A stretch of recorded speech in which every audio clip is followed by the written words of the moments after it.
Champions league football. গোলরক্ষক David রয়ার বিরুদ্ধে champions লিগের প্রথম ম্যাচে হার এড়িয়েছে আর্সেনাল।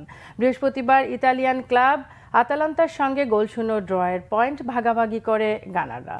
অন্য ম্যাচে অ্যাথলেটিকো মাদ্রিদ 2-1 গোলে লাইপজিগকে হারিয়ে শুভ সূচনা করেছে। আর্সেনাল এই মুহূর্তে দারুণ ছন্দে থাকা দল। ইউরোপা লিগ জেতা আতালান্তাও যে কোনো দলের জন্য আতঙ্কের নাম। চ্যাম্পিয়ন্স লিগে এই দুই দলের মুখোমুখিতে দারুণ লড়াই আশা করেছিল ফুটবল প্রেমীরা। সে আশা অবশ্য একেবারেই পূরণ হয়নি। আতালান্তার মাঠে ম্যাচটি শেষ হয়েছে গোলশূন্য ড্রয়ে। দুই দলের রক্ষণাত্মক ফুটবল বেশি হতাশ করেছে দর্শকদের।